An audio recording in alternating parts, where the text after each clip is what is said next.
Selamat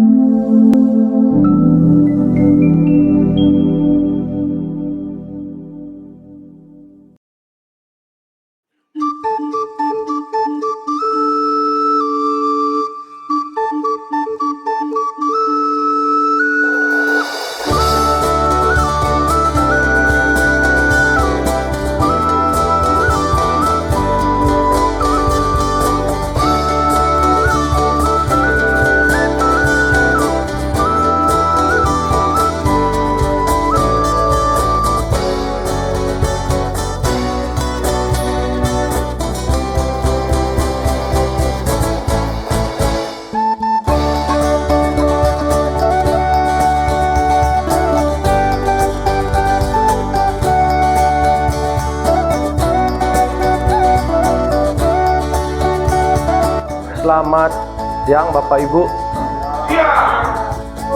Nah, terima kasih atas waktunya. Dalam kesempatan ini Bapak Ibu sudah mau berkumpul. Dalam hal ini yang akan mencoba mempresentasikan dalam kesempatan ini adalah menyampaikan aksi nyata berupa diseminasi, yaitu dari materi saya di Guru Penggerak, yaitu modul 1.4 tentang budaya positif. Nah, sebelumnya mungkin sebelum kita berkegiatan, alangkah baiknya kita berdoa terlebih dahulu. Mungkin Bu Ketut bisa bantu Bu untuk pimpin doa Bu.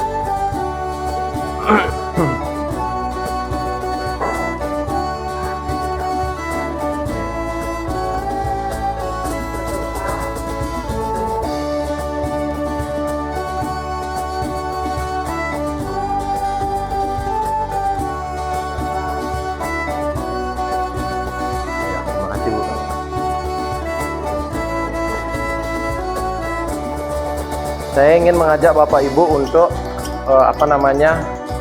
mari kita ice breaking dulu ya, ice breaking dulu selama 30 detik saja. Nah, caranya seperti ini Bapak Ibu.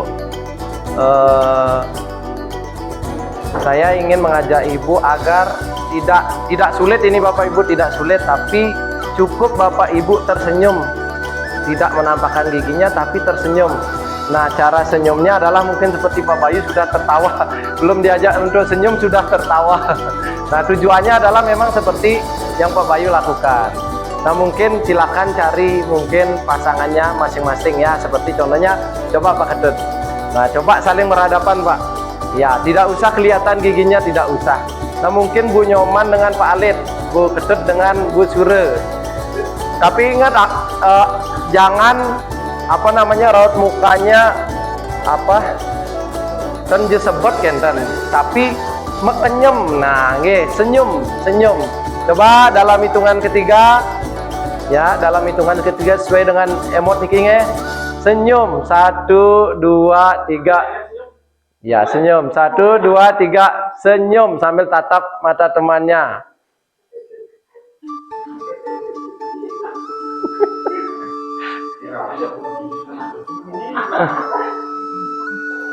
Ya, 20 21.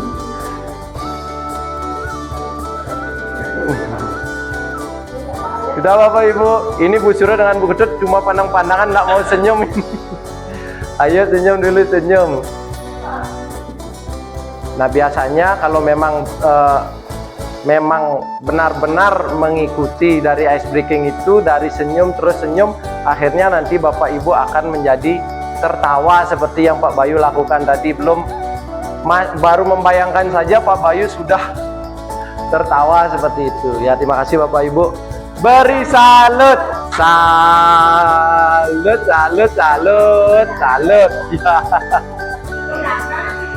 ya. Nah, sekarang tepuk semangat yang dang, betul ya? Tepuk semangat, dang, ding, dung, dang, ding, dung, aha, ngat, semangat. Nah, sebelum kita lanjut ke materi, perlu kita memiliki sebuah kesepakatan dalam forum diskusi ini, yang mungkin mencantumkan dua kesepakatan yang coba saya tulis di sana. Mungkin Bapak Ibu saya minta untuk menambahkan kesepakatannya di sana. Kira-kira apa yang perlu lagi ditambahkan Bapak Ibu? Yang pertama ada menghargai siapapun, apakah pendapat, apakah ada orang berbicara, kita menghargainya seperti itu. Setuju ya Bapak Ibu ya? Ya. Kemudian menjadi pendengar yang baik. Nah, ketika ada salah satu rekan kita berbicara, kita yang mendengarkan. Nah, seperti itu mungkin sudah biasa Bapak Ibu lakukan bersama anak-anak di kelas ya. Mungkin apa lagi Bapak Ibu? Ya, HP-nya di silent ya, boleh sekali ya, karena memang ini sering-sering dalam forum diskusi, kadang-kadang ketika sedang tanya jawab tiba-tiba HP-nya hidup ya, mungkin itu HP-nya di silent ya, nanti saya tambahkan. Apalagi Bapak Ibu? Menjadi peserta yang aktif. Tuh, bagus sekali. Beri salut sekali lagi ke Pak Alit. Salut. Busu. Ya, bagus. Kemudian ya itu ya, menjadi peserta yang aktif. Apa namanya, kesepakatan forum diseminasi kita sudah kita dapatkan. Yang pertama adalah menghargai siapapun, kemudian menjadi pendengar yang baik, dilanjutkan dengan Bu Nyoman tadi, apa namanya Bu tadi, HP di silent, kemudian Pak Alit aktif, menjadi peserta yang aktif, kemudian bertanya atau mengajukan pendapat ketika sudah dipersilahkan. Nah, latar belakang seperti yang saya sampaikan tadi, penyusunan paparan ini adalah untuk memenuhi tugas PGP. Nah, ini merupakan tugas aksi nyata untuk saya dalam sesi berbagi aksi nyata atau diseminasi aksi nyata dengan materi budaya positif seperti itu. Kemudian yang kedua adalah menciptakan suasana sekolah yang nyaman, aman, dan suasana belajar yang menyenangkan bagi siswa. Nah, keterkaitan dengan yang poin di nomor 1 adalah tentang budaya positif. Artinya ada kata positif di sana, pasti budaya positif itu tidak lepas dari rasa nyaman, rasa aman, dan suasana belajar yang menyenangkan. Dilanjutkan, nah dalam kesempatan ini mungkin bisa Bapak Ibu bisa dilihat nih Bapak Ibu nih, bisa terlihat nih. Budaya positif tersebut dapat dijalankan dengan menerapkan konsep-konsep inti seperti berikut.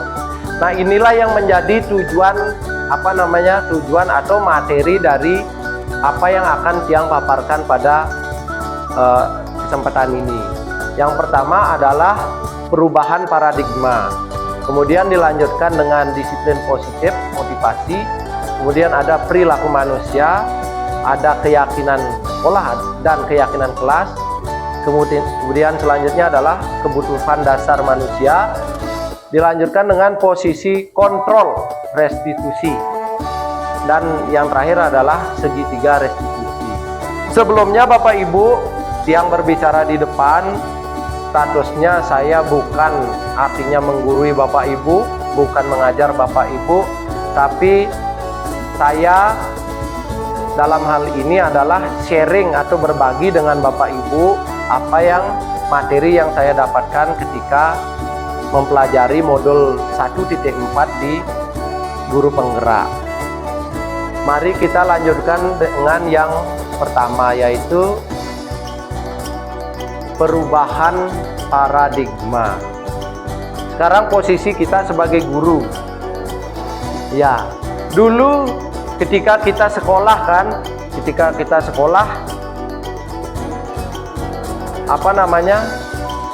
pasti kental dengan ada guru, siswa kita mungkin ketika jam istirahat siswa kita mungkin lari, mungkin sembunyi dari gurunya, seperti itu ya Pak Led ya, kalau dulu ya. Nah, kalau sekarang mungkin seperti ini, gurunya di kelas, ada datang guru di kelas seperti ini, muridnya langsung ketika tadi ribut, bagaimana muridnya kalau dulu? Langsung sepi ya, langsung sepi. Nah, seperti itu. Kalau sekarang seperti ini, kira-kira siapa yang bisa menjelaskan dari Bapak Ibu mungkin yang minta bantuan untuk menjelaskan dari apa yang tulis Niki. Guru sama dengan petani, murid sama dengan tanaman padi, kemudian sekolah sama dengan tanah. Kira-kira dari peta konsep seperti ini, kira-kira secara sederhana saja, kalimat-kalimat saja, beberapa kalimat saja mungkin. Ini kan guru diibaratkan sama dengan petani, kemudian murid diibaratkan sama dengan tanaman padi, kemudian sekolah sama dengan tanah. Ayo Bapak Ibu, bagaimana kira-kira? Ini kan materinya Niki ada di kurikulum Merdeka di belajar mandiri di PMM Niki. Enten. Yuk, kira-kira siapa? Coba Pak Kadut. Ya, silakan.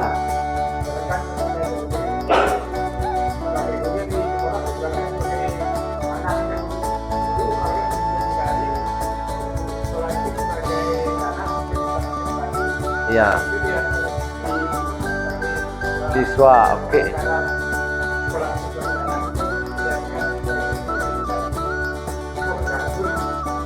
Oh, oke. Berarti gurunya yang menggali tanahnya agar padinya bisa tumbuh, ditanam. Kemudian setelah ditanam, Pak, dipelihara. Siapa yang memelihara, Pak? Gurunya lagi. Kenapa gurunya lagi? Karena mencapai hasilnya juga. Dan sederhananya adalah tanaman padinya ya ditanam di sekolah karena tanahnya di sana. Betul ya? Oke, keren sekali itu Pak Suardike ya, keren sekali. Mungkin ada pendapat lain lagi. Beri salut.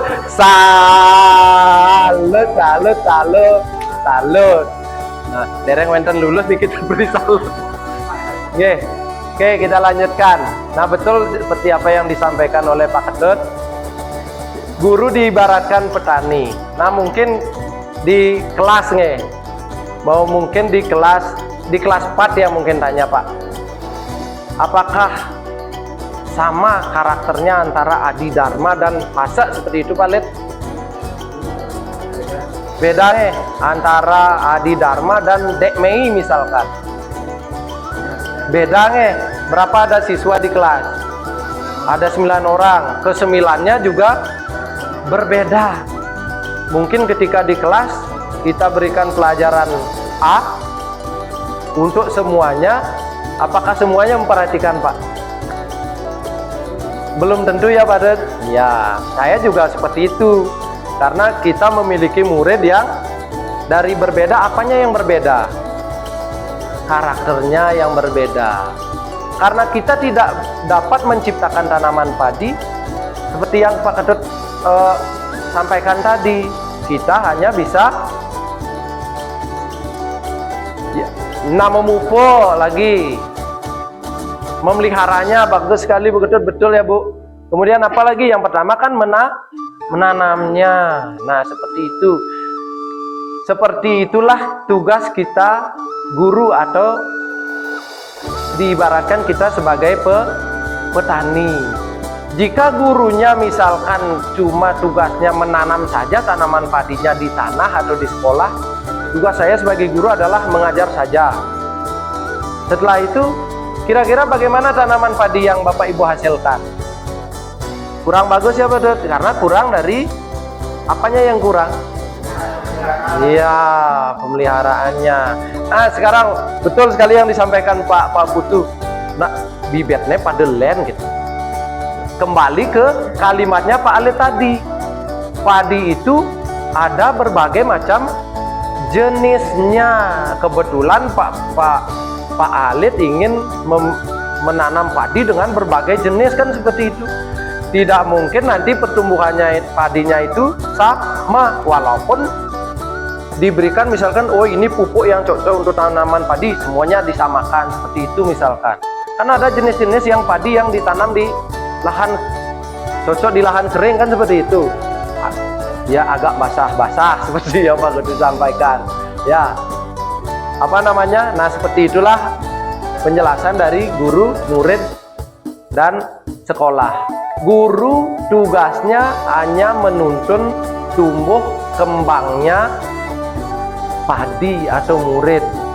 Guru tidak boleh memaksakan agar murid atau tanaman padi itu tumbuh menjadi jagung.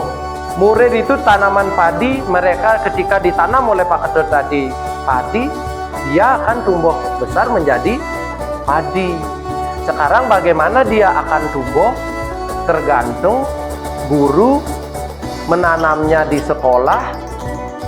Apakah gurunya menyiram dengan baik? Apakah gurunya memberikan pupuk dengan baik? Apakah rumput liarnya itu dicabuti atau tidak? Kemudian ini penjelasan saya tadi adalah Ki Hajar Dewantara mengatakan seorang guru diibaratkan sebagai seorang petani yang memiliki peranan penting untuk menjadikan tanamannya tumbuh subur. Artinya guru tugasnya adalah menuntun agar padinya tumbuh subur. Apakah Bapak Ibu masih ingat dari konsep mendidik dan mengajar itu di modul belajar mandiri yang Bapak Ibu pelajari? Ya, mendidik Bapak Ibu itu merupakan untuk menguatkan laku anak agar dia menemukan karakter yang ada dalam dirinya agar mereka selamat dan bahagia setinggi-tingginya. Kemudian kalau pengajaran ini merupakan bagian dari pendidikan, karena mendidik kan tidak hanya mengajar saja, ada membimbing karakternya seperti itu. Nah, itu penjelasan tentang paradigma perubahan yang terjadi sekarang. Sekarang adalah tugas guru menuntun murid untuk menemukan jati diri mereka. Pembelajaran dengan paradigma baru merupakan pembelajaran yang dirancang berdasarkan prinsip pembelajaran berdiferensiasi, sehingga peserta didik belajar sesuai dengan kebutuhannya berdasarkan tahap perkembangannya sesuai dengan teori psikologi modern. Untuk ini yang paling penting, tujuan pendidikan kita adalah untuk mewujudkan profil pelajar Pancasila. Nah, ini mungkin Bapak Ibu sudah ketahui, ada beberapa dimensinya, nanti lagi sebentar kita bahas. Nah, miskonsepsi tentang teori kontrol. Yang pertama ada ilusi guru mengontrol murid. Nah, kemudian ada ilusi bahwa semua penguatan positif efektif dan bermanfaat. Selanjutnya adalah ilusi bahwa kritik dan membuat rasa bersalah adalah efektif penguatan karakter. Kemudian lanjutnya adalah ilusi bahwa orang dewasa berhak memaksa. Nah, kira-kira dalam hal ini yang mana sering Bapak Ibu lakukan di sekolah kita? Dari keempat ini, ilusi guru mengontrol murid. Mungkin bahasanya seperti ini, anak-anak tidak boleh begitu ya, harus begini. Nah, ini mungkin dari bahasa ilusi guru mengontrol murid. Nah, dalam hal ini disebut dengan miskonsepsi, artinya kan di luar, tidak sesuai konsep kan, seperti itu. Nah, ini ilusi guru mengontrol murid. Nah, harusnya begini, jangan begitu. Padahal dia, Dek, sekarang kan belajar matematika, kenapa kok menggambar seperti itu misalkan. Nah, itu ilusi guru mengontrol murid. Ilusi bahwa semua penguatan positif, efektif, dan bermanfaat. Kadang-kadang kita belajar di kelas kan seperti ini. Mungkin Bu Ketut seperti tadi yang sampaikan, setiap anak-anak berhasil, kan bagus sebenarnya ya. Bagus sebenarnya, oh bagus sekali, oh keren sekali. Kadang-kadang kata-kata bagus sekali, keren sekali, sudah familiar atau sudah biasa didengar oleh murid. Jadinya ketika dia pertama mendengar, dia aktif untuk pelajaran kan seperti itu. Kemudian karena sudah terbiasa, karena ini kan salah satu penguatan positif. Oh, bagus sekali, oh keren sekali ya, oh beri salut untuk dia kan seperti itu. Karena saking seringnya, akhirnya manfaat yang dirasa oleh peserta didik kita jadi berbeda seperti itu, berbeda. Berarti penguatan positif ini mungkin miskonsepsinya adalah kita variasikan, mungkin variasikan sesuatu hal yang baru mungkin kita berikan ke siswa seperti itu. Ilusi bahwa kritik membuat rasa bersalah. Gimana caranya biar merasa bersalah? Ya.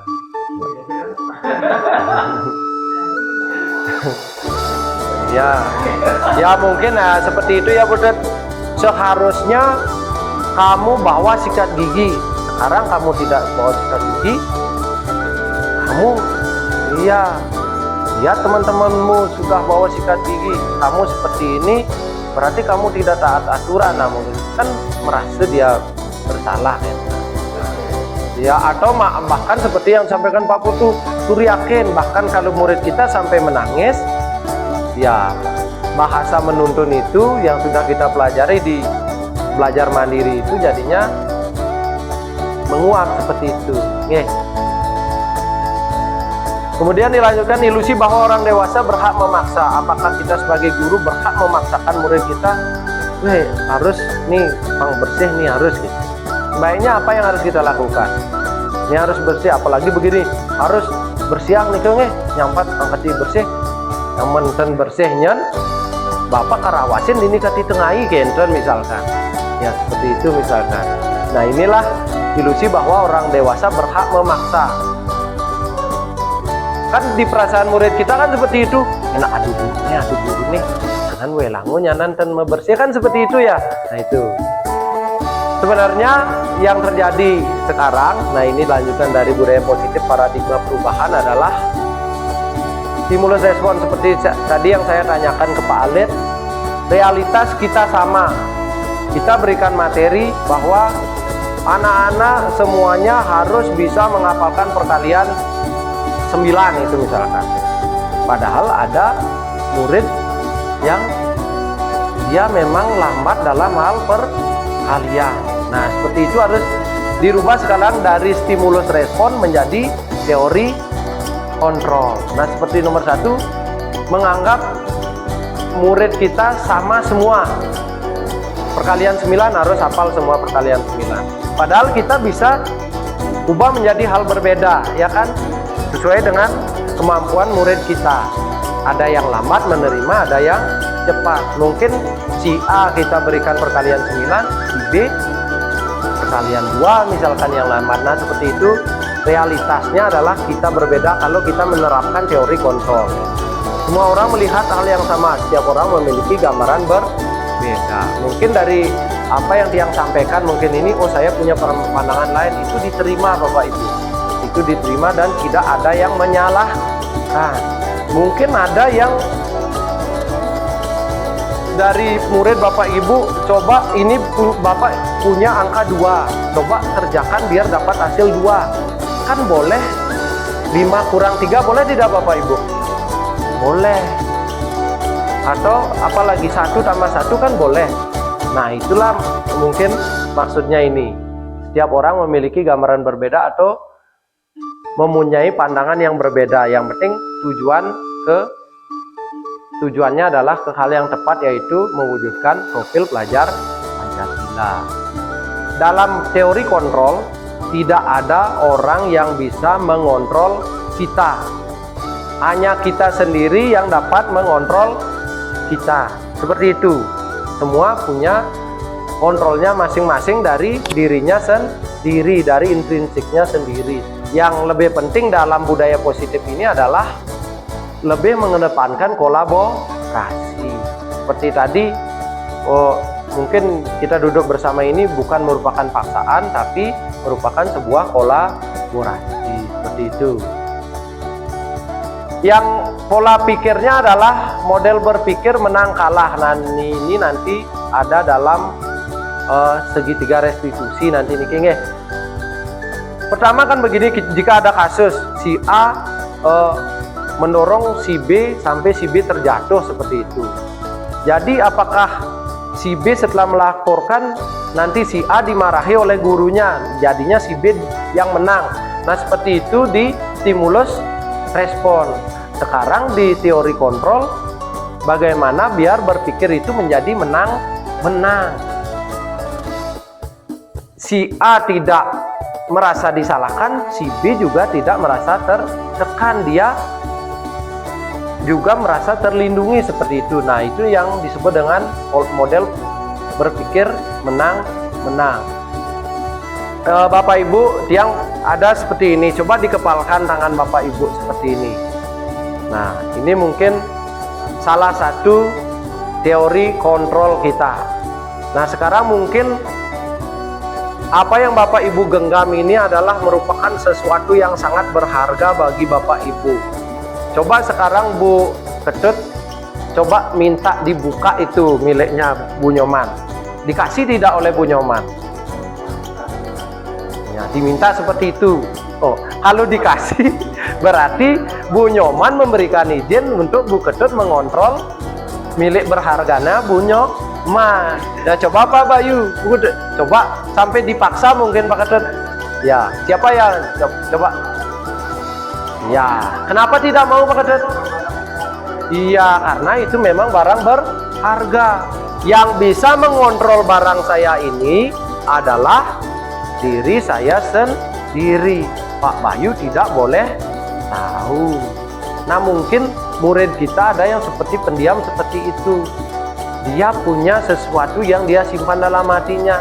Itulah nanti tugas kita untuk menggalinya, bagaimana caranya seperti itu. Nah, itu yang saya pelajari dari paradigma perubahan. Paradigma perubahan. Mungkin ada pertanyaan dulu Bapak Ibu? Ada tentang itu? Stop. Oke, dilanjutkan yang kedua ya Bapak Ibu, yang disebut dengan disiplin positif. Apa itu disiplin Bapak Ibu? Nah, dari Pak Bayu, disiplin. Menaati peraturan, Pak Ketut. Oh, keren. Tidak keluar dari norma. Kalau bahasa Balinya dari aweg, usura. Satu kata saja Bu, satu kata aja, mungkin taat mungkin.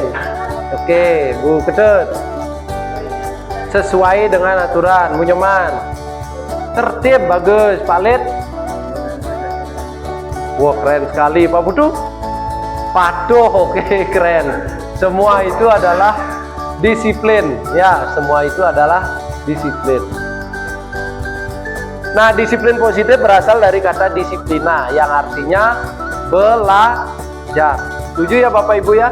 Ini merupakan pendapat dari ilmuwan. Berasal dari kata disiplina yang artinya belajar. Artinya kita patuh. Misalkan kita memiliki karakter yang kurang patuh, bagaimana cara belajarnya kita agar menjadi orang yang patuh? Mungkin seperti itu. Disiplin mengacu pada disiplin diri.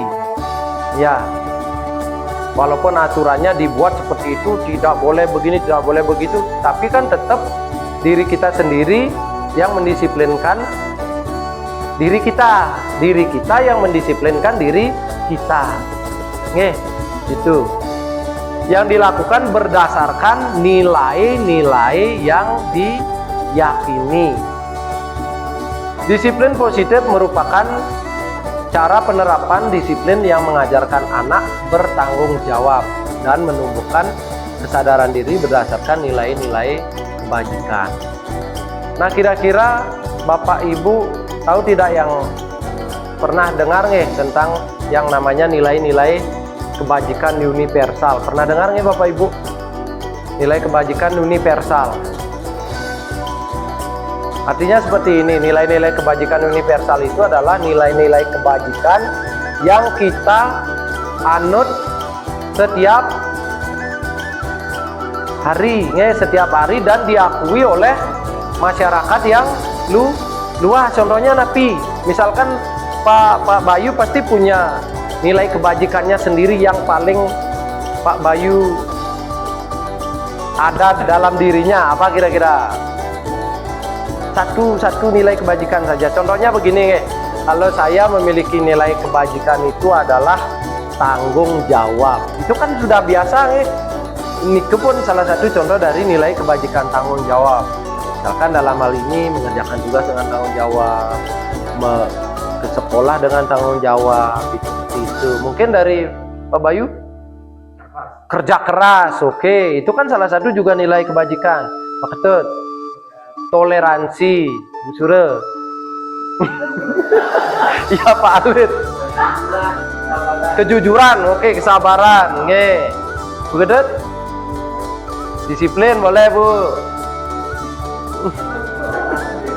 Cinta kasih, toleransi, kebijaksanaan, Pak Putu. Ya, ramah. Banyak sekali nilai-nilai kebajikan universal. Nilai-nilai kebajikan universal inilah yang Bapak Ibu nanti di keyakinan kelas itu Bapak sudah susun.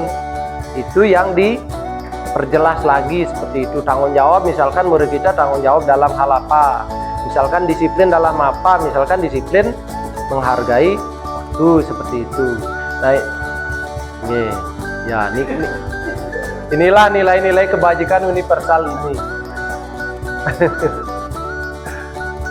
Ya Bapak Ibu. Kemudian disiplin positif lebih ke arah disiplin diri. Tujuannya adalah untuk mendisiplinkan diri sendiri agar bisa mengontrol diri dalam melakukan segala tindakan. Itu. Disiplin diri dapat membuat murid untuk menyadari berdasarkan motivasi internal, bukan akibat paksaan, pujian, atau hukuman. Nah ini yang penting adalah, misalkan murid kita risandia, wenten murid ane seken-seken kene sikapnya risandia, dengan ada juga ketika Bu Suru teguh. Nah itu berarti murid kita apa nih Bu? Takut dengan hukuman. Kemudian ada juga siswa ali-ali gurone, Pak Alit jadi ngajen, yuk angkat tangan. Nah dia haus dengan pujian, atau meriki maju, ayo maju, ayo kerjakan ini, kerjakan. Nah itu ada paksaan. Kalau poin-poin itu kita masih terapkan seperti itu, berarti belum terjadi motivasi internalnya. Nah inilah tujuannya untuk kita melakukan disiplin positif yang akhirnya menjadi budaya positif. Nah 6 karakter dalam profil pelajar Pancasila. Masih ingat lagunya Bapak Ibu? Masih nggak? 1, 2, 3 mulai. Belajar Pancasila, beriman dan bertakwa pada Tuhan Yang Esa, dan berakhlak mulia, berkebinekaan global, gotong royong mandiri, kreatif dan bernalar kritis. Oke, keren ya. Beri salut sekali lagi. Salut. Oke. Nah, dari nilai-nilai kebajikan yang Bapak Ibu sudah sebutkan tadi ada beberapa, Pak Alit malah banyak nilai kebajikan yang ada dalam dirinya. Dalam kurikulum Merdeka, nilai-nilai kebajikan itu sudah dirangkum sedemikian rupa seperti ini menjadi profil pelajar Pancasila. Yang pertama, seperti yang Bapak Ibu sampaikan tadi, ada beriman dan bertakwa kepada Tuhan Yang Maha Esa. Kemudian ada mandiri, ada berkebinekaan global, ada bergotong royong, kreatif dan bernalar kritis. Mungkin yang beriman dan bertakwa tidak susah untuk menemukan contohnya ya. Salah satu contoh yang sudah menjadi disiplin positif, jadi pembiasaan di sekolah kita itu apa?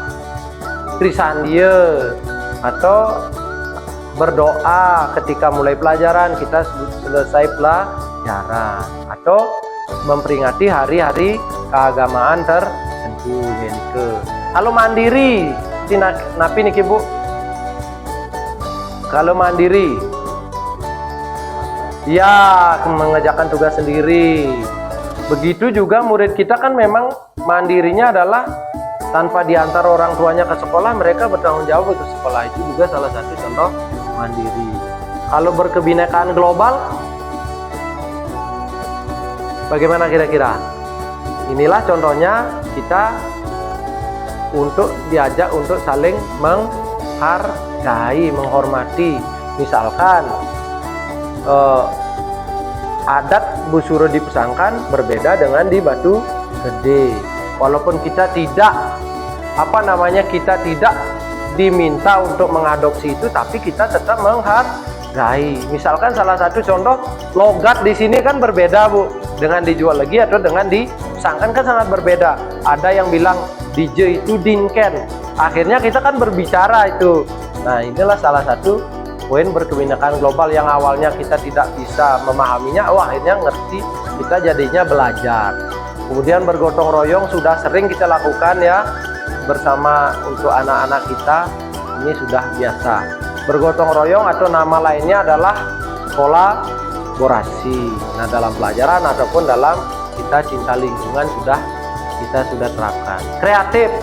Nah, salah satu contoh kreatif adalah Bapak Ibu mengajak anak-anak untuk membuat hal ini, seperti ini, keterampilan seperti ini, keterampilan yang Bapak Ibu buat. Misalkan waktu ini kita sempat membuat kerajinan seperti Bu Suruh membuat air brush itu ya Bu, dari pewarna makanan itu. Nah, salah satu kreatif. Nah, kreatif ini banyak sekali ya, luas. Salah satunya kreatif itu adalah berinovasi. Contohnya seperti Bapak Ibu sudah mulai menggunakan Chromebook semua. Nah, itu salah satu contoh kreatif. Bernalar kritis, contohnya bagaimana? Nah, inilah contohnya bernalar kritis adalah bagaimana kita mengajak siswa kita untuk membiasakan presentasi misalkan. Atau kerja kelompok, kita bagi tugas mereka, ada yang sebagai penyaji, ada yang sebagai menjawab pertanyaan, ada sebagai moderatornya. Mungkin seperti itu Bapak Ibu, bisa dibuatkan dalam hal seperti itu. Mereka sudah berani ke depan dan menyampaikan apa yang mereka buat, itu sudah masuk ke dalam nalar kritis. Nah, seperti itu mungkin dari profil pelajar Pancasila ada 6 dimensinya ya Bapak Ibu. Mungkin itu terus dilanjutkan dan dimantapkan karena lewat lagu lebih mudah dalam menghafalkan, apalagi Bu Ketut dalam hal agama itu saya sangat suka mendengarnya. Dibuatkan lagu-lagu seperti itu, tiang saja ikut menyanyi, oh ternyata gampang. Yang mungkin perlu dibuatkan lagu sudah itu ya Bu ya, yang tentang wewaran keware nih kenda. Nah, nike mungkin yang agak susah karena banyak itu nge. Nah, mungkin murid kita suka Bu yang seperti itu agar mereka menjadi siswa yang bernalar kritis dengan kreativitasnya, yaitu membuat lagu. Setelah disiplin positif, kita membahas tentang motivasi perilaku manusia. Nah, motivasi perilaku manusia itu sudah kita singgung tadi, yang ada kata paksaan, yang ada kata pujian, yang ada kata motivasi diri. Ada 3 motivasi perilaku manusia. Yang pertama, yang 1, 2 ini yang bedakan dengan yang ketiga. Yang 1, 2 ini adalah motivasi eksternal yang berasal dari luar. Kemudian yang ketiga ini merupakan motivasi internal yang berasal dari motivasi intrinsik. Motivasi diri atau motivasi intrinsik.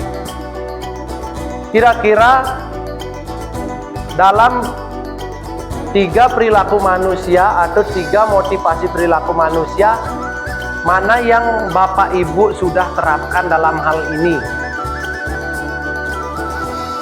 Kira-kira mana? Nah, Tian jelaskan sedikit untuk menghindari ketidaknyamanan atau hukuman. Misalkan seperti Tian contohkan tadi, siswa mau menyapu ketika ada gurunya di sana karena takut akan dihukum. Nah, seperti itu yang pertama. Kan berarti ada faktor luar dari gurunya. Kemudian yang kedua, untuk mendapatkan imbalan atau penghargaan dari orang lain. Contohnya misalkan kita lomba tadi, ada hadiahnya tidak? Wah, aku nekar banget ya guru nih. Misalkan di kelas kan kita ada, ayo anak-anak, siapa yang mau maju ke depan ini kita akan mendapatkan bintang. Ayo kita rebutkan bintang. Nah seperti itu. Itu kan sebuah penghargaan. Nanti ketika Bapak Ibu besoknya tidak mengajar dengan menggunakan bintang, akhirnya siswa kita mungkin tidak mau konsentrasi. Ini yang disebut imbalan atau penghargaan. Nah kira-kira yang Bapak Ibu sering lakukan di ketika selama ini yang mana? Nomor satu ada yang nomor satu. Kemudian yang nomor dua ada ada juga yang nomor dua. Misalkan nyan kini yang bangunnya mengasuh malunan, itu juga sudah. Seperti misalkan Pak Bayu olahraga, yuk selidan olahraga, nanti akan Bapak sedereng bel istirahat, Pak Bayu mengasuh malunan, itu juga sebuah penghargaan. Nah itu. Kemudian untuk menjadi orang yang mereka inginkan dan menghargai diri sendiri dengan nilai-nilai yang mereka percaya. Misalkan ada salah satu murid kita, saya memang akan menjadi orang yang tepat waktu. Ketika dia tidak tepat waktu, terlambat acepok, ia bisa ngelapor ke kantor Raja Gurone, Pak, Bu, tiang hari ini terlambat, maaf Pak, maaf Bu, ternyata murid kita sudah ada di sini. Dia bahkan ada hal ini, murid kita, dia datang terlambat, dia malah menangis, berarti sudah sikapnya itu yang dia percaya adalah tepat waktu atau tanggung jawab sudah ada dalam dirinya. Nanti dari 3 perilaku motivasi yang diharapkan berdasarkan apa yang Tiang dapatkan dari materi budaya positif ini adalah kita sebagai guru mampu menghadirkan motivasi intrinsik untuk anak-anak kita. Bagaimana mereka menyadari bahwa oh ini saya membuat PR adalah tanggung jawab saya. Saya membersihkan lingkungan adalah memang tanggung jawab saya. Seperti itu. Bukan takut akan hukuman, bukan takut akan bukan atas mereka ingin mendapatkan penghargaan. Nah, seperti itu mungkin Bapak Ibu. Bapak Ibu, kita lanjutkan ke materi selanjutnya, yaitu keyakinan sekolah atau keyakinan kelas. Di kelas Bapak Ibu, sesuai dengan apa yang kita sepakati waktu ini, sudah semua kita membuat keyakinan kelas. Apakah dari Bapak Ibu Sami, Bapak Ibu saja yang membuat atau melibatkan siswa? Melibatkan siswa itu sudah tepat sekali. Bapak Ibu sudah artinya berkegiatan dengan pola atau sesuai dengan filosofi Ki Hajar Dewantara, yaitu berpusat kepada siswa. Nah mungkin di kelas 1 karena memang baru tahap belajar ya kan Bu Sure, itu bisa berkolaborasi dengan kakak kelasnya dan guru yang lain. Nah seperti itu mungkin bisa dengan tetangganya Pak Bayu berkolaborasi dengan kelas 1-nya. Nah dalam hal ini keyakinan kelas adalah guru berperan dalam mewujudkan terbentuknya keyakinan sekolah atau kelas dengan adanya kesepakatan antara guru dan siswa. Nah, seperti itu. Apa yang kita lakukan sebelum diskusi kita tadi, yaitu membuat kesepakatan kelas atau keyakinan kelas. Kenapa kita harus lakukan itu? Kenapa kita melibatkan murid? Murid sendiri yang akan menjalaninya. Kemudian gurunya bagaimana? Bagaimana Pak Bayu? Sama. Ketika kita misalkan masuk di kelas 5, ada sebuah keyakinan kelas yang sudah dikerjakan oleh guru dan muridnya. Siapa yang akan meyakini itu? Siapa Bu? Siapa yang meyakini? Misalkan ini kan ada keyakinan kelas. Di kelas itu kan ada populasi, ada guru, ada murid. Terus yang meyakini siapa? Yang akan melaksanakannya? Guru dan murid, berarti bukan hanya murid saja. Bukan hanya murid saja. Nanti ketika begini, tet bel masuk, muridnya sudah di kelas, terus gurunya harus ke kelas. Ketika kita sampai di kelas, lambat setengah jam, kalau ada murid kita yang protes, kita harus bagaimana? Karena mungkin ada di kesepakatan kelasnya datang tepat waktu seperti itu misalkan. Nah, apa yang harus kita lakukan? Kembali ke Ricky, kembali ke motivasi intrinsik. Ternyata apa yang sudah saya lakukan, sudah sepakati bersama dengan siswa saya yang melanggarnya seperti itu mungkin. Nah, itulah tujuan dari budaya positif niki kan. Artinya sama-sama mendisiplinkan diri. Nanti kita mengajak murid kita disiplin, kita yang pertama dulu disiplin. Nah, seperti itu di guru penggerak yang diajarkan ya. Keyakinan sekolah atau kelas berupa pernyataan-pernyataan universal yang mudah diingat dan dipahami dan harus diterapkan di lingkungan sekolah. Nah, tadi waktu ini kan Bapak Ibu sudah menyusunnya. Pertama kan paling atas ada tata tertib. Kemudian ada dari masing-masing siswa, Bapak Ibu ajak untuk apa? Untuk menuliskan. Masing-masing kan menuliskan numunnya. Kemudian setelah itu, ya betul sekali Pak Ketut ya, dipoting kira-kira mana yang cocok kita sepakati yang akan kita gunakan di kelas kita. Pak Ketut ada berapa Pak Ketut di sana? 5 ya, ada 5 keyakinan kelas di sana. Salah satunya mungkin yang biasa adalah datang tepat waktu, pasti ada di sana ya. Mungkin ketika begini, ketika ada orang bertanya, ada yang mendengarkan. Ketika terjadi begitu, jangan kita menghukumnya, kembalikan lagi ke keyakinan kelas. Apa yang sudah kita yakini, apa yang sudah kita sepakati. Nah, seperti itu Bapak Ibu tentang keyakinan kelas. Nah, ice breaking lagi. Gimana Pak Ded buka tutup itu? Ayo Pak Ded, buka tutup. Ya, berdiri Bapak Ibu. Ya. 1, 2, 3. Buka tutup, bertepuk tangan. Buka tutup, tangan lagi. Gulung-gulung, digulung-gulung sambil bertinggi. Digulung-gulung, digulung-gulung. Ha ha. Oke.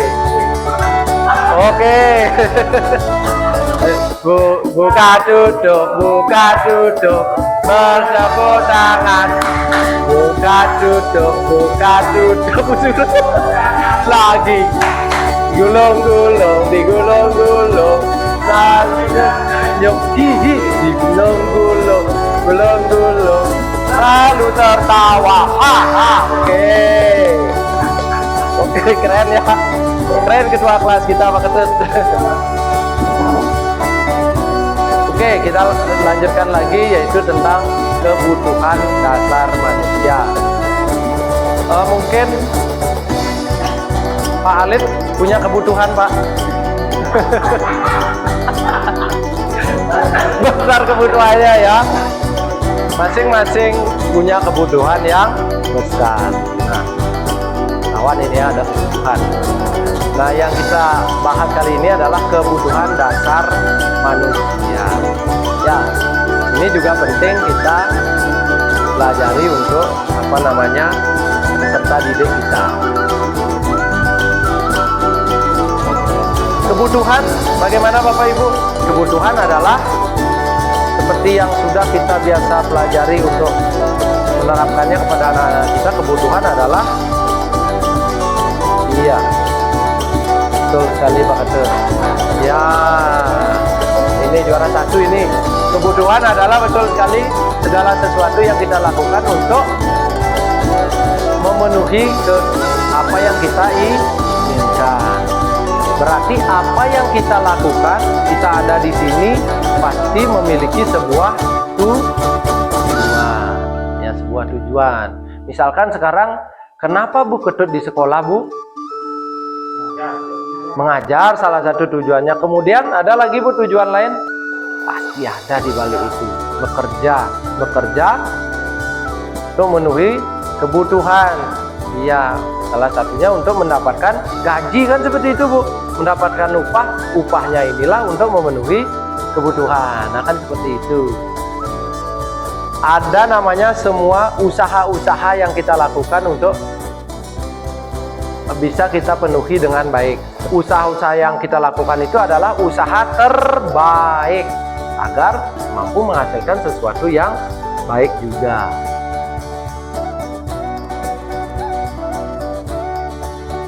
Nah, ketika begini, ada murid dari Bapak Ibu, misalkan tidak ada berbuat nakal, atau wenten murid kita mengambil seperti ada waktu ini kan, mengambil jajan di warung tanpa membayar atau tanpa membeli. Itu merupakan murid kita sebenarnya sedang mencuri Pak Putu. Yang lain ada jawabannya? Lapar. Iya, tidak bawa uang. Nah, berarti murid kita sedang berusaha untuk memenuhi kebutuhan dasarnya, yaitu untuk makanan. Itu salah satu kebutuhan untuk apa, Pak? Apa Pak Bayu? Untuk hidup atau bertahan hidup. Nah, itu jika ada seperti itu, apakah kita salahkan mereka? Karena mereka tidak mampu memenuhi kebutuhan mereka. Mereka melakukan kegiatan seperti itu, jadinya mereka gagal untuk memenuhi kebutuhannya. Mereka mengambil jalan pintas seperti itu. Yang namanya mereka berhasil ketika mereka bawa uang, mereka bayarkan, kan tidak terwenten napi-napi karena sudah kebutuhannya terpenuhi. Nah, seperti itu. Nah, kebutuhan dasar manusia itu ada 1, 2, 3, 4, 5. Yang seperti disampaikan oleh Pak Bayu tadi, kebutuhan bertahan hidup. Setuju nggak? Kebutuhan bertahan hidup salah satunya adalah sandang, pangan, papan. Kemudian ada kebutuhan kasih sayang dan rasa diterima. Tuh. Misalkan Pak Putu kurang kasih sayang, dia memberontak, dia pukul-pukul temannya. Nah, itu berarti murid itu kurang kebutuhan kasih sayang. Penguasaan. Nah, kebutuhan akan penguasaan. Kemudian kebutuhan akan kebebasan. Misalkan ada begini di kelas, siswa kita diajak kita teori terus teori, padahal kan ada teori begini, ada siswa kita suka mendengarkan, ada siswa kita yang suka bergerak atau kinestetik, ya, ada siswa kita yang suka menonton secara visual. Nah, banyak karakter dari murid kita. Ketika ada murid yang suka kinestetik, dia lebih demen bergerak, ya. Sekarang kita hanya ajak untuk mendengarkan penjelasan kita. Pasti ampun diki yang ngonum kolam renang, seret. Atau mungkin dia permisi 10 kali dalam satu pelajaran mau ke toilet. Nah, mungkin mereka ingin memenuhi kebutuhan kebebasannya niki. Penguasaan kan ingin dihargai mereka, bahwa mereka juga ingin menunjukkan sesuatu, itu sebenarnya. Seperti saya ingin menjadi orang yang terbaik. Nah, itu contoh dari penguasaan.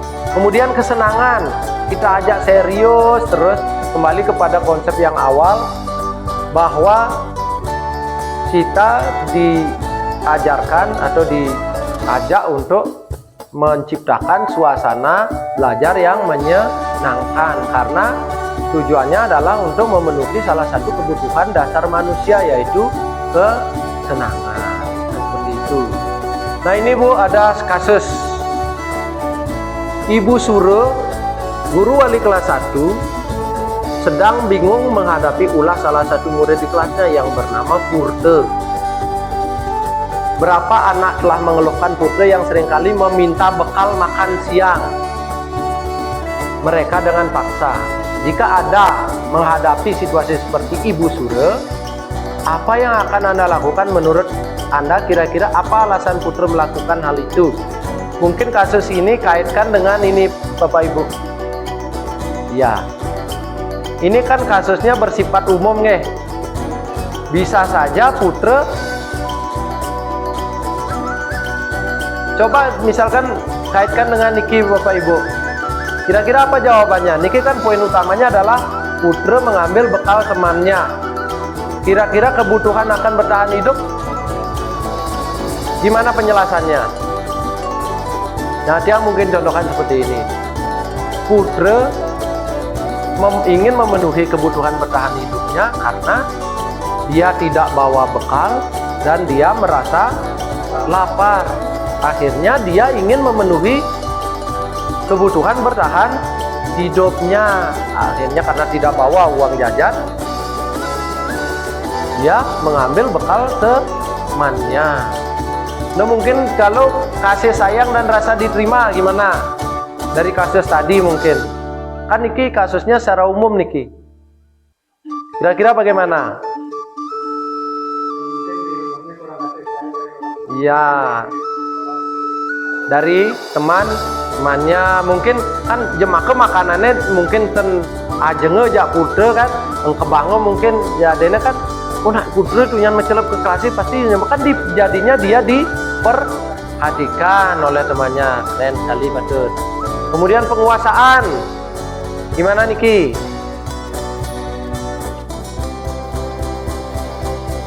Penguasaan mengambil bekal temannya, tujuannya adalah biar temannya menghargai Putra, bahwa Putra lah orang yang paling berani di sana. Saya ingin merasa jadi orang yang ditakuti. Nah seperti itu. Kemudian selanjutnya adalah kebebasan. Ya, dia ingin bebas memilih barang milik siapapun. Ya, tuh kesenangan. Karena senang saja mungkin ya dia mengambil hal seperti itu. Mungkin kalau istilah Balinya nyailin timpalnya ya beman nyailin timpalnya cek temen ya kan. Inilah alasannya, dia tidak membawa bekal mungkin. Kemudian alasan kedua, ya dia ingin diperhatikan. Kemudian alasan ketiga, yaitu penguasaan. Kemudian ada keempat.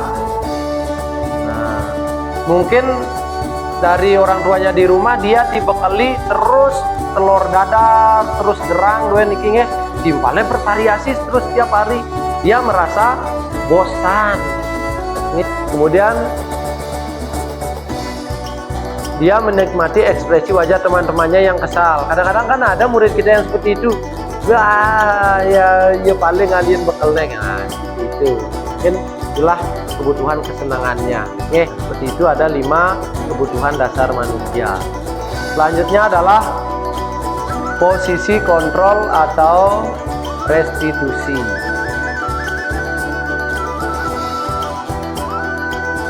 Ya, nah ini hal yang paling penting menurut saya.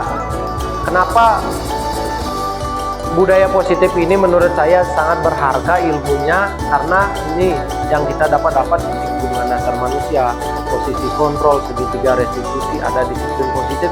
Itu sangat penting karena ini yang ada di memang kita terapkan di sekolah seperti itu. Oh, akhirnya saya mengenal ini seperti itu. Karena jujur saja mungkin setelah Bapak Ibu baca, yang mana yang sering Bapak Ibu lakukan dari kelima posisi kontrol restitusi ini? Bu Sure? Yang nomor 1 penghukum. Kemudian ada pembuat rasa bersalah. Kemudian guru sebagai teman. Kemudian ada sebagai pemantau. Kemudian sebagai manajer. Ketika saya belajar dalam pendidikan guru penggerak ini, sebenarnya yang diharapkan adalah yang diharapkan adalah kita guru arahnya adalah sebagai manajer, kembali kepada posisi kontrol yang tadi, dari stimulus respon menjadi posisi kontrol yang paling bawah nih, artinya kita tidak menyalahkan siswa kita. Akhirnya setelah kita mendapatkan atau menangani murid kita dalam sebuah kasus, kita sebagai manajer untuk menghasilkan posisi menang-menang kan. Ane pelih dan merasa pelih, artinya bukannya merasa pelih orniun nungten kapok, bukan seperti itu. Artinya dia bisa mengakui kesalahannya, berdasarkan motivasi intrinsiknya dia bisa merubah dirinya menjadi lebih baik seperti itu, dan yang menjadi korbannya dia bisa memaafkan. Nah, itu mungkin posisi menang-menang, tapi kita tidak memberikan solusinya. Murid yang menemukan solusinya sendiri berdasarkan motivasi dirinya. Seperti ini posisinya. Atau paling tidak Bapak Ibu di posisi pemantau. Nah, pemantau ini adalah Bapak Ibu mengarahkan siswa kita bagaimana agar taat kepada aturan. Bayu, kamu tahu tidak, dalam hal ini kamu sudah melanggar tata tertib sekolah. Ada satu kunci di pemantau ini adalah siswa kita mendapatkan konsekuensi. Nah, mungkin di tingkat SMP, SMA itu diterapkan, atau kan ada poin-poin itu ya di SMP, SMA nih, poin sekian. Nah, itu merupakan salah satu konsekuensi. Banyak diterapkan di sekolah-sekolah itu adalah posisi guru sebagai pemantau. Ya, pemantau. Artinya ada aturan yang dilanggar, dia mendapat konsekuensi. Ya, konsekuensinya ini berpengaruh dalam waktu yang pendek. Seperti itu. Kemudian teman. Nah, mungkin ada memposisikan guru itu sebagai teman. Kok kenapa kamu baru datang? Misalkan seperti itu, siswanya datang terlambat. Oh, lain kali punya terlambat ada kata seperti keakraban seperti itu, kita tertawa, kita senyum-senyum. Muridnya juga menjawab, tenang saja Bu, besok tiang senjata terlambat Bu. Nah, mungkin seperti itu jawaban siswanya kepada kita. Berarti murid kita menganggap kita itu dalam posisi sebagai teman. Ya, seperti itu. Kadangkala posisi kontrol kita sebagai teman ini, murid kita belum menemukan bahwa dia padahal dia melanggar sebuah peraturan, tapi karena dianggap gurunya dalam posisi teman, akhirnya dia seperti itu, belum menyadari kesalahan dari dirinya. Kemudian merasa bersalah seperti yang tadi dijelaskan. Anak-anak atau Bayu, bagaimana ini Bayu? Kamu datang terlambat. Bayu tidak kasihan kepada ibu, bahwa ibu sudah setiap hari mengajarkan Bayu tentang disiplin. Kenapa Bayu setiap hari terus melakukan pelanggaran seperti ini? Akhirnya murid kan merasa bersalah itu. Kemudian yang tidak dianjurkan itu adalah ini, guru sebagai penghukum. Karena sebagai penghukum ini, apalagi kita berkata-kata kasar kepada siswa kita, apalagi kita sampai berbuat fisik kepada siswa kita, ini akan menimbulkan sebuah trauma berkepanjangan. Bahkan ada yang sempat saya ajak ngobrol itu,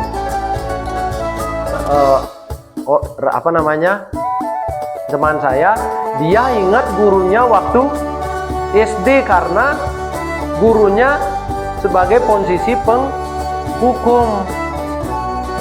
Saya pernah dibeginikan, itu misalkan dari pernah diberikan hukuman fisik, atau guru saya pernah berkata-kata kasar kepada saya yang sampai hari ini membekas di pikiran saya. Nah, itu jika guru sebagai penghukum. Nah, kira-kira Bapak Ibu dalam posisi mana tadi? Bu Nyoman? Teman ya. Nah, posisi teman. Pak Bayu?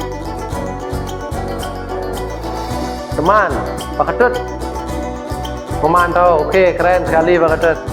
Ya. Ya. Mungkin kalau manajer, mungkin ini adalah posisi kontrol kita menjadi cita-cita kita bersama Bapak Ibu coba kita arahnya ke sana. Mungkin lagi sebentar ada materinya itu sebagai posisi manajer, bagaimana ketika murid kita ada kasusnya kita bisa menerapkannya sebagai manajer, walaupun tidak semua kasus kita bisa selesaikan dengan ini. Nah, ini 5 posisi kontrol, mungkin nanti yang bagikan kepada Bapak Ibu karena di kurang jelas. Nah, ini kalau teman membuat alasan untuk murid, membuatkan alasan untuk muridnya, mungkin mengobrol begitu dalam begitu masuk pengajian, nak yuk siap, gimana kamu yuk ke kelas kan ada guru yang seperti itu, biarkan aja dia ke kelas dulu, dalam masih yuk nak yuk bangun tengah karena bisanya megadang kan kenten. Nah, itulah posisi sebagai teman. Kalau sebagai penghukum, menghardik, menunjuk-nunjuk, kamu ini kenapa kamu setiap hari datang terlambat. Nah, itu penghukum. Kemudian kalau merasa bersalah, berceramah dan mengatakan seharusnya kamu jangan begitu ya.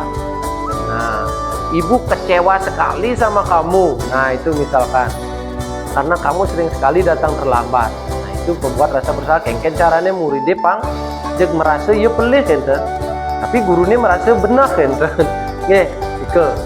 Kemudian teman sudah menghitung dan mengukur. Nah, menghitung dan mengukur ini maksudnya ini kita arahnya kepada peraturan sekolah.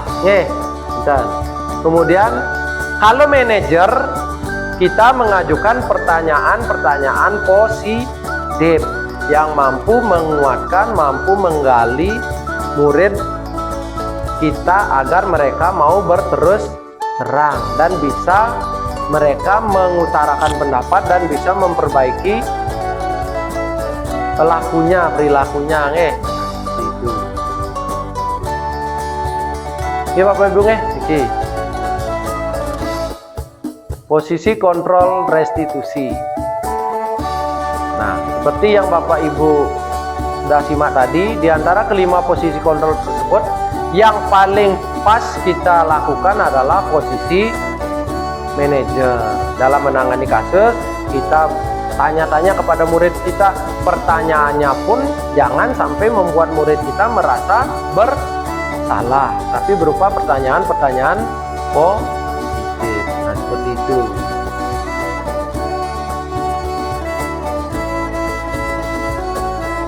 Nah, ini sebagai manajer, guru dapat berbuat sesuatu bersama murid, artinya membuat sebuah kesepakatan, mencari solusi bersama. Nah, itu. Selain itu, posisi manajer mengacu kepada restitusi. Restitusi ini seperti tadi yang dijelaskan dalam posisi manajer, restitusi itu adalah membuat pertanyaan-pertanyaan. Restitusi adalah sebuah penawaran restitusi. Kira-kira apa yang akan kamu lakukan ke depannya? Atau maukah kamu berdiskusi dengan Bapak? Atau mencari alasan-alasan berupa pertanyaan. Bentuk dari penawaran itu kan kita bertanya. Itu tentang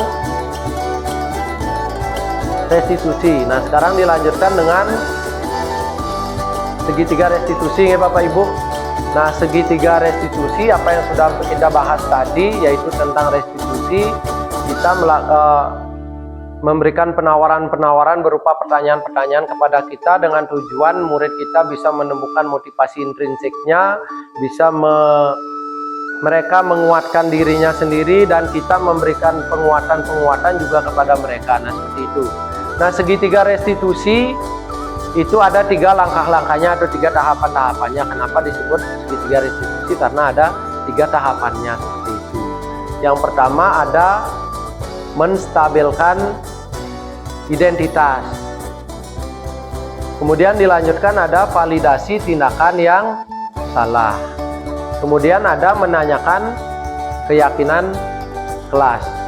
Nah, pada menstabilkan identitas dilakukan berdasarkan prinsip bahwa membuat kesalahan adalah sebuah proses pembelajaran. Nah, misalkan seperti waktu ini ada murid kita tidak bawa sikat gigi. Mereka menemukan bahwa diri mereka merasa bersalah, walaupun merasa bersalah, tapi agar mereka memahami dirinya sendiri, bukan kita yang menyalahkan mereka. Seperti itu dalam hal menstabilkan identitas yang nantinya akan menggeser identitas gagal menjadi identitas sukses. Ketika mereka tidak bawa sikat gigi, bukan kita yang malah memarahi mereka. Artinya kalau kita marahi mereka, kan mereka menjadi siswa yang merasa gagal. Kalau mereka bisa menemukan solusinya, mereka akan menjadi siswa yang sukses. Nah, seperti itu. Nah, ini mungkin kalimat-kalimat yang bisa Bapak Ibu gunakan nanti. Berbuat salah itu hal yang manusiawi. Tidak ada manusia yang sempurna. Seperti itu. Kamu tidak bawa sikat gigi hari ini. Oh, tidak apa-apa. Bapak juga pernah lupa. Nah, seperti itu. Nah, nanti Bapak juga pernah lupa, tapi lain kali anak-anak bagaimana seharusnya, kan kita bang pertanyaan pemancing seperti itu.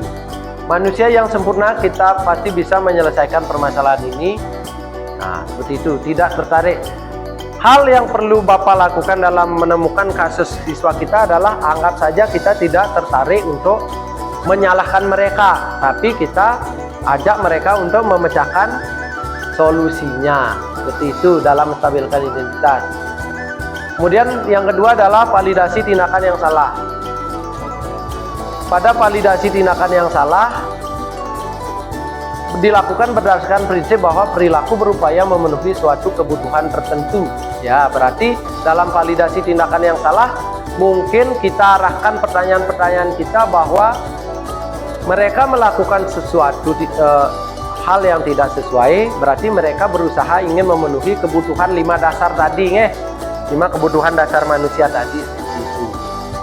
Sehingga guru atau orang tua akan bergeser dari pemikiran stimulus respon menjadi proaktif atau dalam posisi kontrol. Nah, ini kalimat-kalimat pemantiknya. Kamu pasti punya alasan mengapa. Nah, di validasi tindakan yang salah ini baru kita tanyakan alasannya kenapa kamu kok melempar sikat giginya si A. Pasti kamu ada alasannya. Oh, ternyata saya minggu lalu juga dilempar sikat gigi saya. Nah, seperti itu. Apa boleh kamu tetap berusaha menjaga sikap itu? Nah, ketika dia berbuat seperti itu, kita tanya lagi, apakah kamu akan melanjutkan sikap kamu yang itu? Nah, seperti itu. Maukah kamu belajar dengan cara lain? Nah, mereka kan melakukan kesalahan, mungkin dia akan melakukan pilihan yang lebih baik.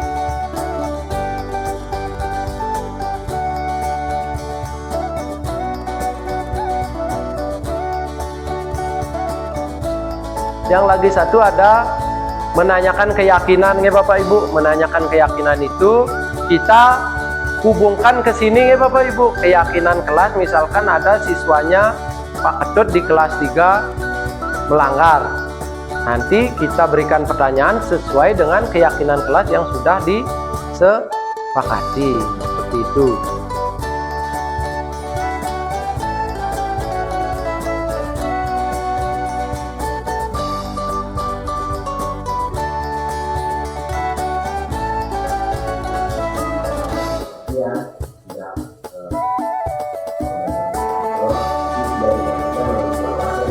Mungkin seperti ini penerapan dari segitiga restitusi yang menjadi tugas saya dalam di guru penggerak.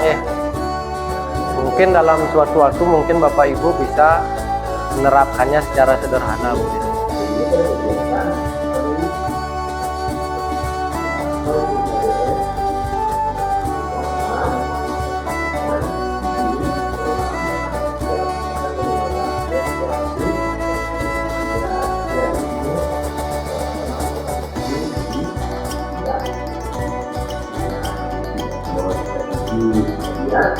Katanya tadi Bapak dapat laporan itu menangis ya.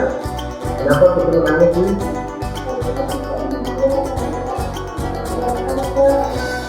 Kenapa ya Bu? Ya seperti itu ya Bapak Ibu.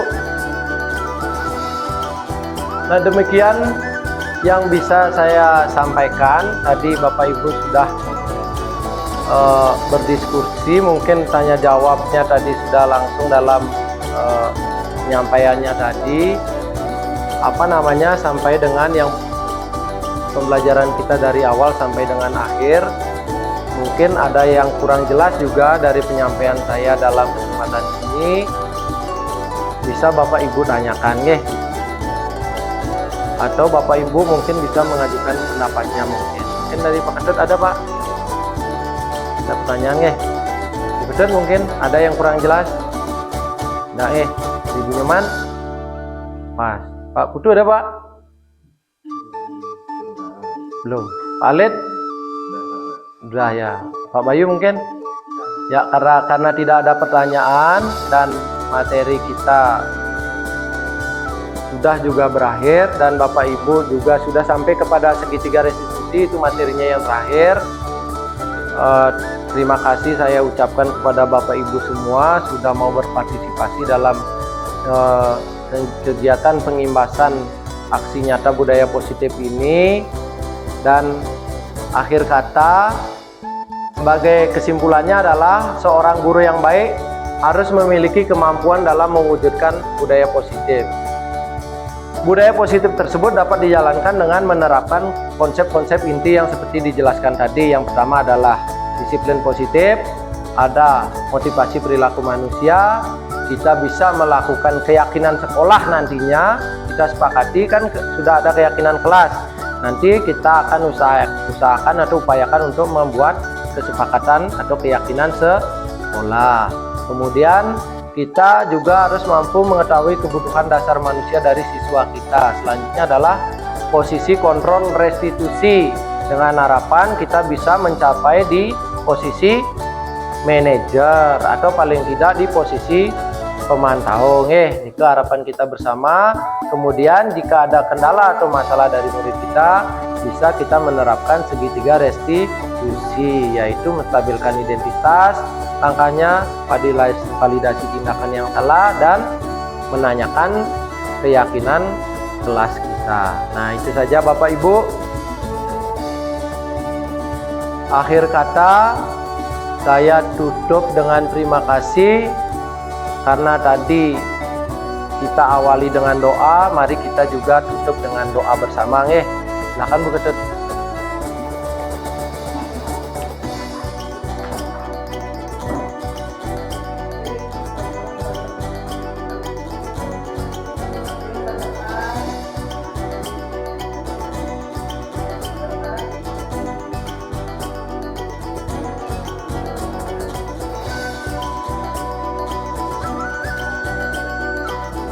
Terima kasih Bapak Ibu. Nah, tepuk tangannya dumun. Jangan tutup untuk para mesanti. Om Santi Santi Santi. Jadi Bapak Ibu secara bebas.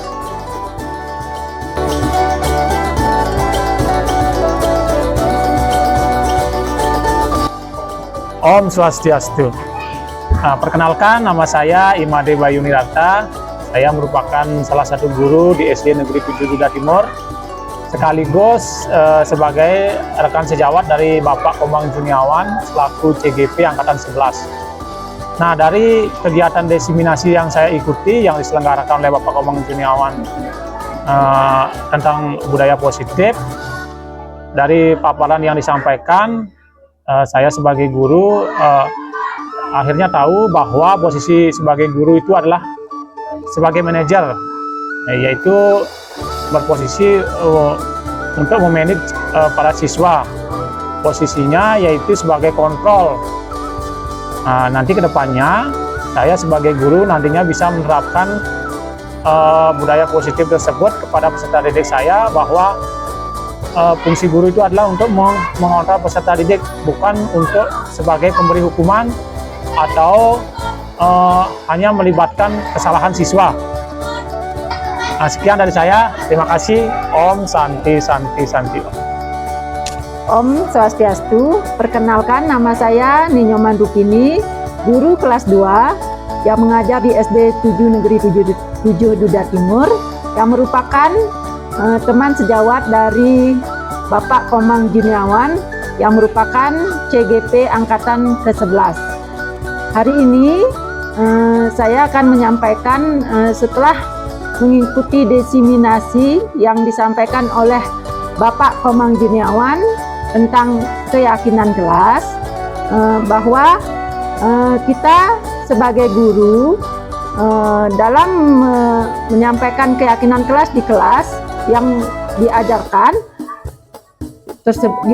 di kelas masing-masing harus melalui kesepakatan antara guru dan murid, di mana kesepakatan itu disampaikan oleh murid dan disetujui secara bersama-sama oleh guru maupun murid.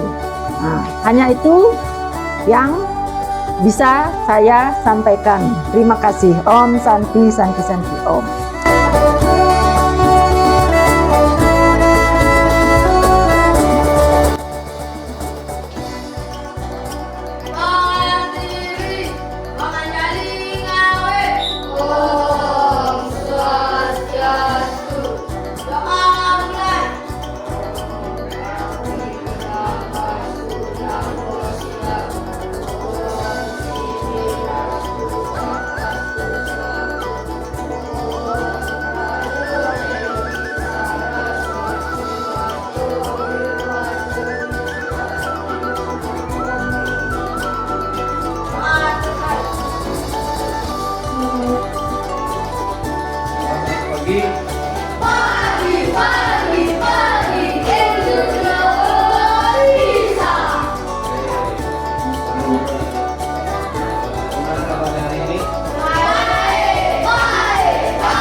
Hari ini kita akan membuat keyakinan kelas, tapi sebelumnya anak-anak sudah pernah tidak dengar kata keyakinan kelas?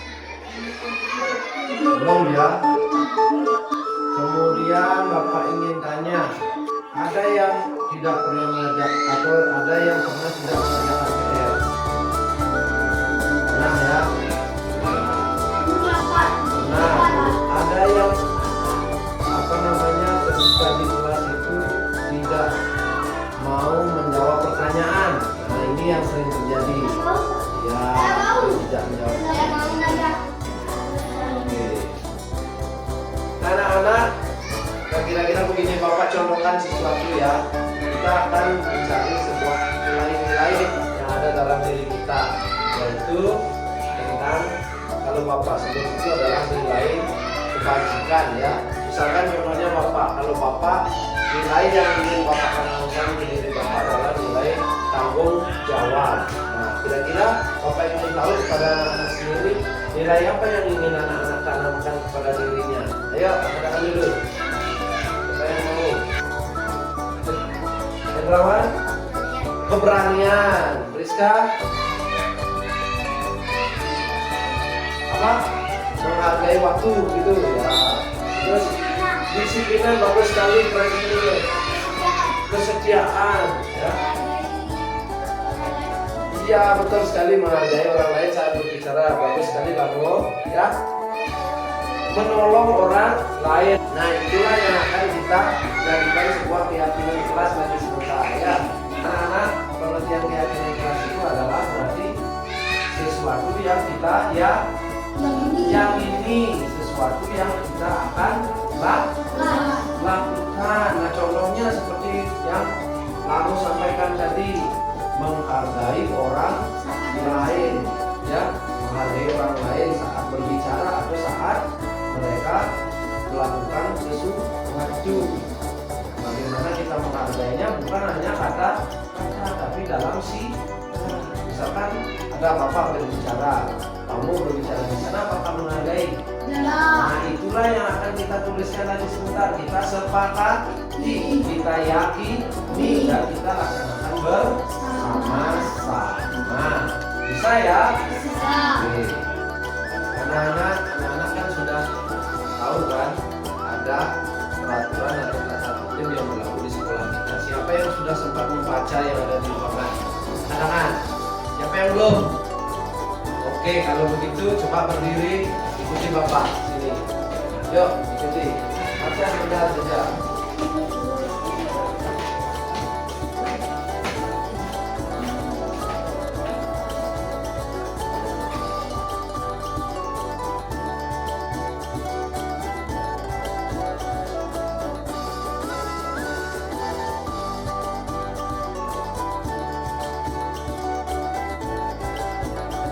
Anak-anak, ini Bapak akan bagikan kertas post-it namanya ya.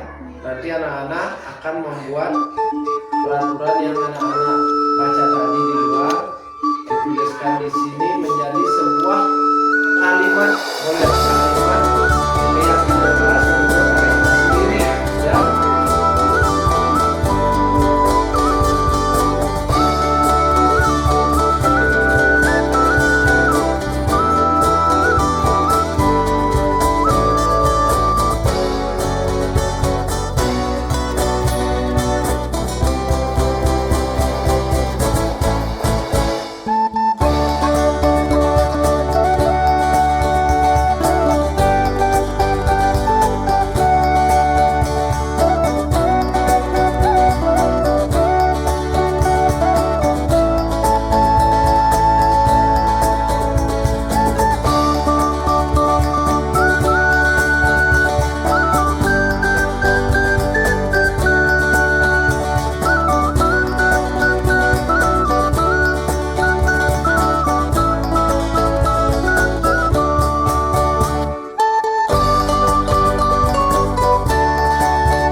Kemudian setiap murid wajib memakai seragam sekolah. Ini berani meminta maaf jika melakukan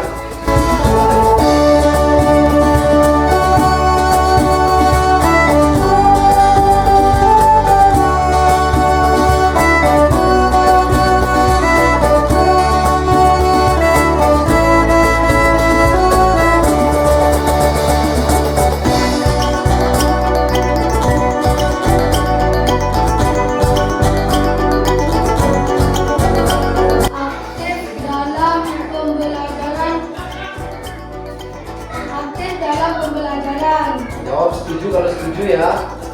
Setuju tidak ini? Setuju. Ada tepat waktu. Setuju. Berdoa sebelum dan sesudah belajar. Setuju. Saling menghargai. Setuju. Sila keyakinan kelas 5 SD Negeri 7 Duda Timur.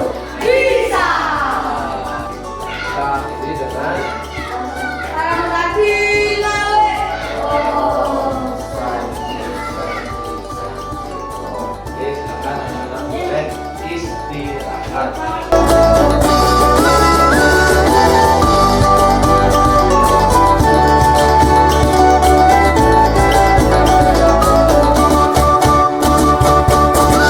Om Swastiastu. Perkenalkan, nama saya Ibu Tortawan.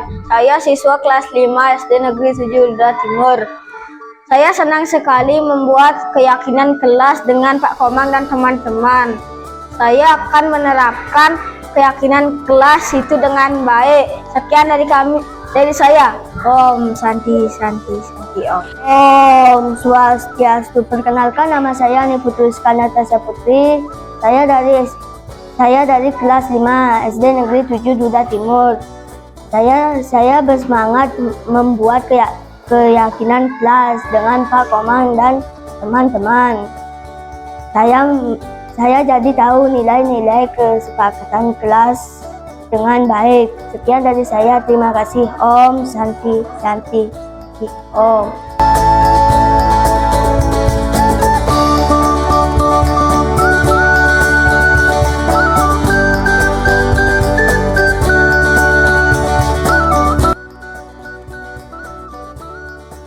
Selamat pagi Dwi.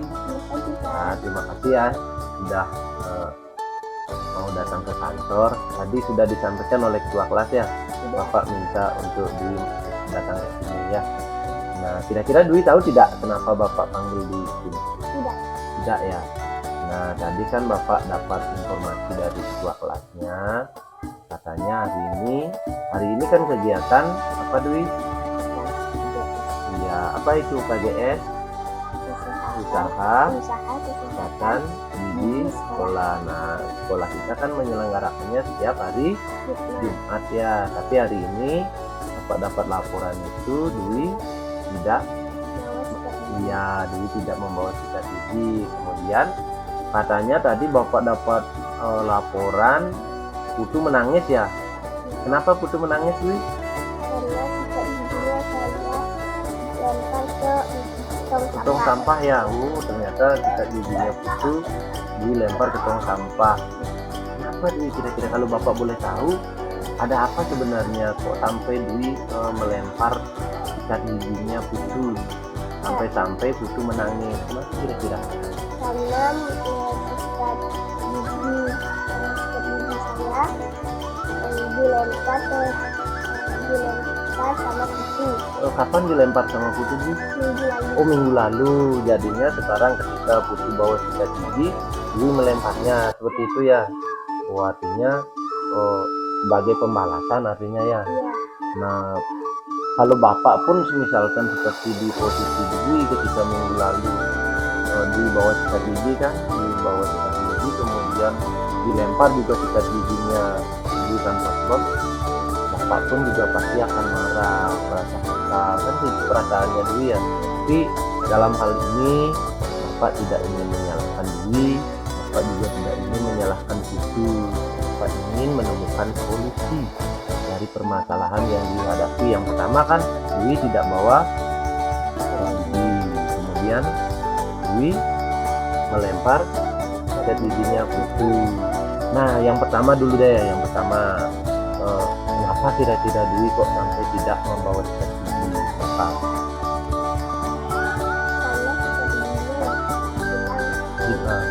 Hilang.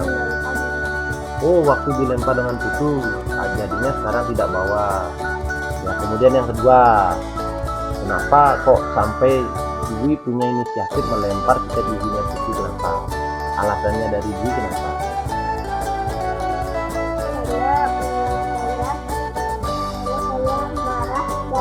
Iya, marah dan kesal ya, pasti. Bapak juga pasti merasakan seperti itu.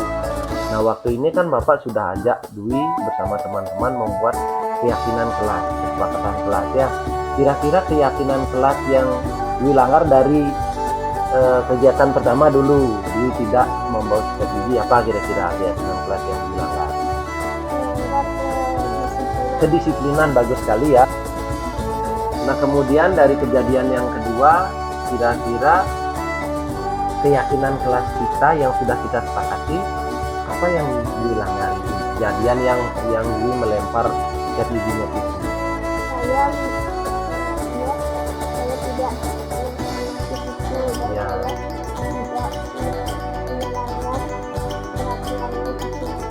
Ya, berarti Dwi tidak menghormati Putu, artinya tidak menghargai Putu berarti ya. Nah, dari kejadian ini kira-kira ada tidak rencana dari Dwi untuk memperbaikinya? Ada ya, kira-kira ya, kalau Bapak boleh tahu, apa rencananya Dwi untuk memperbaiki hal ini, kejadian ini agar tidak terulang kembali seperti itu? Karena yang pertama, kejadian yang melempar itu ya, Dwi ingin meminta maaf kepada Putu. Kemudian yang pertama Dwi tidak mau sikat gigi, itu apa untuk perbaikan kedepannya, apa yang Dwi akan lakukan? membeli sikat gigi yang baru dan rajin di bawah ya. Kemudian yang kedua, Dwi meminta maaf kepada Putu. Terus apa lagi yang Dwi lakukan agar Putu mau menerimanya? Tidak akan pernah itu lagi bersama Putu. Oh iya, tidak akan pernah mengulangi lagi, itu maksudnya ya. Oke, bagus sekali ya, rencana perbaikan dari Dwi. Memang apa yang kita buat dalam keyakinan kita harus pasti ya kan. Nah kan seperti itu ya Dwi ya. Nah kalau kita berteman pasti kadangkala ada hal yang menjengkelkan dari teman kita, dan kita juga mungkin ada teman kita merasa jengkel kepada kita. Nah dalam hal ini persahabatan itu harus yang utama ya. Dwi yang salah, Dwi yang meminta maaf ke temannya. Kalau temannya yang salah, temannya yang minta maaf ke Dwi ya. Seperti itu mungkin karena manusia memang salah, tapi kita bisa untuk memperbaikinya dan tidak mengulanginya lagi seperti apa yang disampaikan. Nah seperti itu ya Dwi ya. Nah kira-kira kapan waktunya Dwi akan melakukan perbaikan ini? Nah terutama meminta maaf kepada Putu, kapan akan Dwi lakukan? Hari ini ya, hari ini. Nah kebetulan kan sekarang jam istirahat ya. Nah mungkin Dwi bisa langsung, nanti Bapak akan lihat kembali bagaimana Dwi minta maaf dengan Putu ya. Karena berteman itu lebih baik daripada bermusuhan. Oke, terima kasih ya Dwi atas waktunya hari ini. Untuk sekarang Dwi Bapak perbolehkan lagi untuk istirahat ya. Ya, semangat ya. Terus dulu terus. Oke, ya silakan. Kan boleh dari.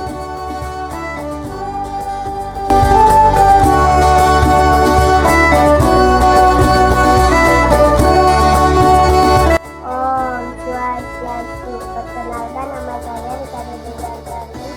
Saya senang sekali berdiskusi dengan Pak Komeng Juniawan. Saya akan disiplin dan menghormati orang lain. Terima kasih Om.